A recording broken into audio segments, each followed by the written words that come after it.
All right. Hey, everybody. My name is Eileen Hull, and I'm a designer, and I love to craft with all different materials. Mainly, I design dyes and a couple other products. But tonight, what I want to do is introduce you, if you have not experienced the joy of napkin decoupage. I would like to do that. And I was telling everybody that my husband just made a big batch of chili, and so we have some cans of corn and different tomatoes and things like that. So I decided that I was going to decoupage, and so I prepped one can so we can show the second layer. But I have this table protector because this does get a little bit messy. But basically, you're going to start with a napkin, and I have a bunch of these in my Etsy store. If anybody's interested, you can go. You get a really good deal. Um, you have to buy a whole pack, and a lot of us, we don't need 40 napkins to do one project. So I kind of split them up and divide them out. So these are all different designs in each pack. So there are a couple autumn ones because those are just really pretty. I have a sunflowers one. There's a little Halloween one and just all different ones. But anyway, I'm going to focus on the, wait a minute, let me put this up a little bit here. I'm going to focus on the fall. And actually, I was thinking, I just want to look through and see which ones catch my eye, because I like that first one, but I'm not sure what all is in here because I put them together a while ago. But this one is bittersweet, and I really love that one. I like to use ones that have a white background because what I'm going to do is I've already prepped this can with some text pages, and I can show you how I do that. I'm going to use some decoupage medium to make a layer on the the raw can, and I'm going to stick this paper on, and then I'm going to wait for that to dry and then add a layer of napkin. And what happens is this, if you have a white background, it kind of fades into, so you can see the text and the napkin behind it. And it's really pretty and kind of subtle. And so I just really like to do this. I find it very relaxing. That's kind of a cute one. So I'll show you how I prep it. And what we're going to do is take apart the napkin because they have a couple ply on there. We just want to bring it down to the basic napkin. So what we're going to do is open it up, and there's a trick for removing these. Sometimes it's hard to get them apart. So what I'm going to do is, well, that was way too big, but I'm just going to take a piece of tape and peel it off, and then you can easily, get this first layer off. Now let's see, there may be another layer. Sometimes they have two, and sometimes it's just three. So let's see here. Yep, there's another one. So you can see you want to have it so that it's as thin as you can get it. And it comes off pretty well, but you do have to be careful because it's pretty fragile. So what we're going to do is we have it. And now if we want to separate these, because I don't want that whole pattern to cover it, I want to use some different pieces. So I'm going to take, this is a water brush. So you can use this. You could use a paintbrush and dip it in water. But this is nice because the water, whoop, that was too much. So you're just going to go around the edge. And when you tear it, it has some nice little edges to it that looks really pretty. And then you can use these cans for storage in your craft room. You could use them for, like, if I was thinking before, I'll show you what I found some pine cones. We were out at our house doing some work in the yard, and we have millions of pine cones, and I'm like, there has got to be a craft that we can do with them. So keep an eye out. There's probably going to be some pine cone crafts coming your way. So I'm not being careful about this. I'm just kind of tearing it. But basically, we have that little grouping of the bittersweet berries. So let's just move that out of the way. Now, this one, I painted green, and you could put that right on there, you don't have to do the text, but I feel like the layering is just really pretty, and once we get this on here, it's gonna blend right into that background. Now this one is a map. I did another one. This one has a little bit more pattern, and I can show you how I did this, but basically I can talk you through it pretty quickly. It's very easy. So I had a pile of papers and different things. This is some scrap fabric with a very loose weave, so this would blend nicely on there. I have some sheet music. I have dictionary pages. I have some coffee dyed papers. This is some embossed paper, some scrap from packaging. This is just like kind of a cool paper. Some gift wrap here. This is some scrapbook paper. Only thing I would say is you don't want anything too thick because it's not going to bend around your can. These are some labels. You could use washi tape, fabric.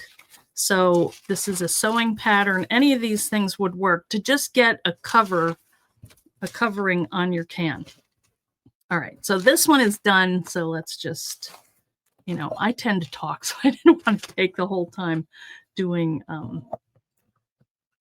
covering it with paper because it took a little while. I just cut strips, I tore them, cut them, and glued them on. And you might get a little bit of this puckering here and there, but that doesn't bother me. So if it does bother you, you can, go over it several times. But I'm going to use this Decoupage medium. It's called, this thing is not sitting right. Hang on. Sorry. I am always, this drives me crazy, this thing. Okay. Close enough. I'm just going to go here. All right. So I am going to take this and put it in a little bowl here. Just makes it a little bit easier. Pour some in, and you can be generous with this. I'll probably need some more. One thing I would say is when you're done, make sure you clean this off and this off because it's going to stick. This is glue, so it's going to stick and it's hard to get it apart. So I'm just going to take a pretty big paintbrush and just get some glue on here. And I don't want to cover that little mushroom. I think that's cute, but maybe over here, let's just add some glue. So you want to put a coat on the bottom and a coat on top. And I'm just going to lay that on here and kind of pat that on and then press it down. And you can see how cool that looks. I'll hold it up in a second.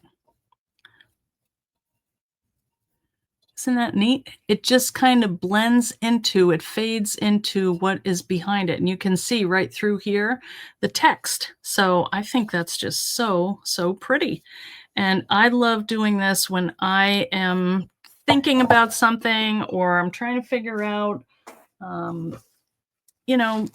a problem, solve a problem, or I don't know. It's just a very meditative thing for me to relax and do. So I am gonna, since we're doing fall, I am gonna add some sunflowers on here. And this is a big one, so this will probably take up the rest of the can. So I'm just gonna tear this. You could cut it too if you wanted, but you're gonna have more of a distinctive line, and it may not look as natural and feathered as it does, but I don't know if I want that second one. It's kind of much, but when you wrap it around, really anything goes, but I don't want it covering my bittersweet. So let's see. I don't know. That might be, yeah. So I think I will just chop this one off here. But you can see this is a very forgiving craft, which who doesn't love that? So what I might do also is remove anything that's got this straight edge because that looks, I don't know, too straight to me. I like the different things kind of fading in and out. So that should fit a little better. Oh, look at how pretty that is. All right, so I'm just gonna, if you add extra glue, don't worry about it. You really can't add too much glue. It's just gonna seal it. So if this were to get wet, it's less likely to run or come apart. So I just figure the more glue, the better. So I'm just gonna kind of wrap that around, and it may pucker a little bit. Don't worry about it. It's not a big deal. This is a fun craft, and however it comes out is fine. I mean, it's so thin that you can just either you could glue that down to the other side, or you could just kind of tear that off. You could wait until after, and you could take a sanding block and just kind of sand that off, and it would be fine.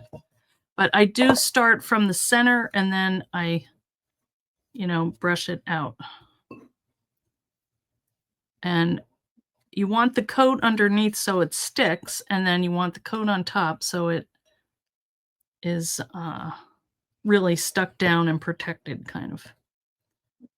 And really, that's all there is to it. Isn't it fun though? I mean, look at this cute little can. You would have thrown that in your recycling. You could take little words, you could write on this. There's so much that you can do with this. One thing I would say is make sure you rinse this glue out right away, because I've ruined a lot of brushes where I kind of forgot it and I let it sit there, and then it glues, it dries hard, and it doesn't take much time to do that. So another thing that you can do, and I'll just show you some samples. This is one that I did. This was a glass jar, and you can tie a nice little piece of jute around it with a button or a charm or something. This one I did at Easter, I think. So they're kind of pastel colors. I added some lace, and you can see this is hard. That decoupage medium will just make that nice and hard. Now I use this brand Deco Art, but there's also Mod Podge, and that works great. I would recommend the Mod Podge matte, because I feel like every time I tried the gloss, it didn't dry. It was kind of tacky. So I like to use that. Here's another one that I did. These are just old spaghetti jars, and you can put your paintbrushes in here. You can put anything, and you could personalize them. You could add flowers in here, use it as a vase. I just think there's so many things you can do with it. Look at this cute little one. This is a baby food jar. And then the word frolic just happened to come up, and I thought, oh, and I do like the jute on there because it's kind of neutral. This was a Dollar Tree vase that I got. I'm not quite done with it, and I'm not sure I like it. I might add some text on top of that. I don't know. But you can see here's some washi tape. That didn't all get stuck down. But that's a pretty, like a maybe cherry blossom or something. And, the pink tones are pretty. Now this one, that's a soup can. I just covered that in a piece of scrapbook paper. So you don't have to even use the decoupage medium. You can just glue this on here and have a pretty little set, because, and put your pens in it, markers, whatever.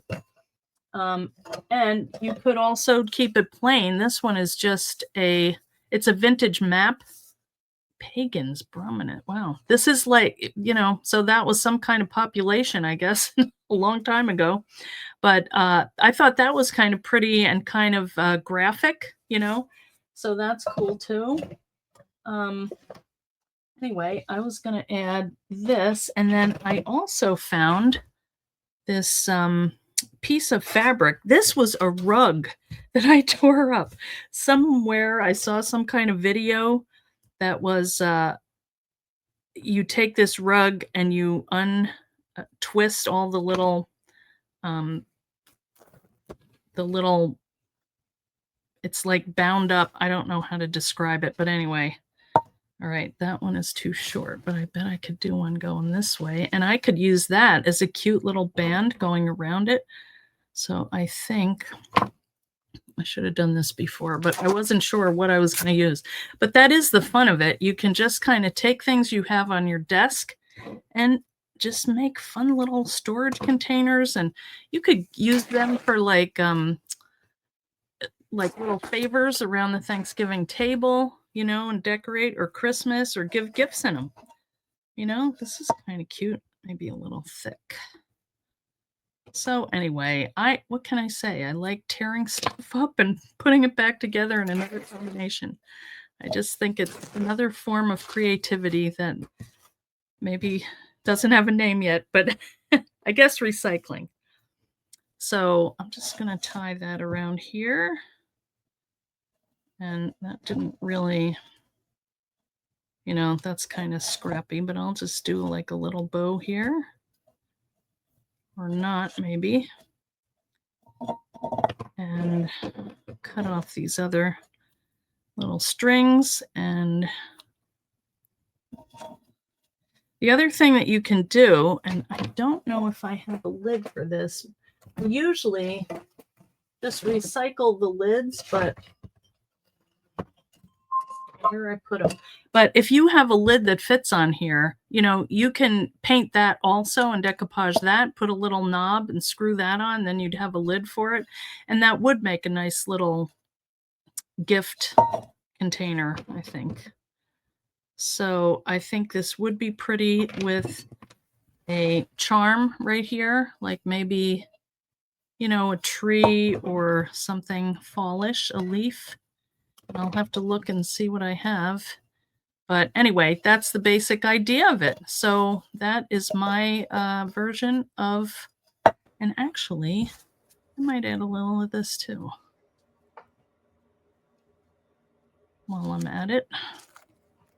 I hate how and you know, one time I actually, and I don't know where I put it, but I had a little tiny soup can and I had a roll of string like this and I put this in it and then just used that to pull my string out so it didn't get away from me. So I love using recycled cans. I think they're just really fun. So we'll just tie another little string around here. Add to the fun.